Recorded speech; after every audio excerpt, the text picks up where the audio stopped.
മുമ്പ് നല്ലോണം പാടുമായിരുന്നു. ഇങ്ങനെ പറയാനായിട്ട് നമുക്ക് എങ്ങനെ പറയാം?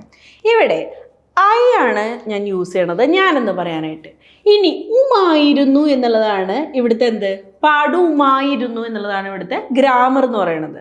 അപ്പോൾ അതാദ്യം രണ്ടാമത് ചേർക്കാം, used to. I use to. ഇനി പാടുക എന്നതിൻ്റെ ഇംഗ്ലീഷ് നിങ്ങൾക്കറിയാലോ, സിങ് എന്നാണ്. മുൻപ് എന്ന് പറയാനായിട്ട് ബിഫോർ എന്നും ആഡ് ചെയ്യാം.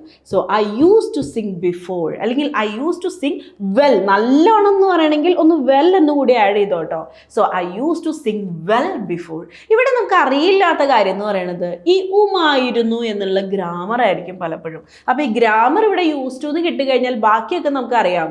ഞാൻ എന്ന് പറഞ്ഞാൽ ഐ ആണ്, പാടെന്ന് പറയാൻ സിങ് ആണ്, മുമ്പ് എന്ന് പറയാൻ ബിഫോർ ആണ്, എല്ലാം അറിയാം. അപ്പോൾ നമുക്ക് അറിയില്ലാത്തത് എന്താണ്? ഇവിടുത്തെ ഗ്രാമറാണ്. അങ്ങനെയാണെങ്കിൽ ഞാൻ മുമ്പ് നല്ലോണം ഇംഗ്ലീഷ് സംസാരിക്കുമായിരുന്നു എന്നെങ്ങനെ പറയും? തൊട്ട് താഴെ ഒന്ന് കോമെൻറ്റ് ചെയ്തേ. ഇത് നിങ്ങൾക്ക് കിട്ടും. അതിനർത്ഥം എന്താ?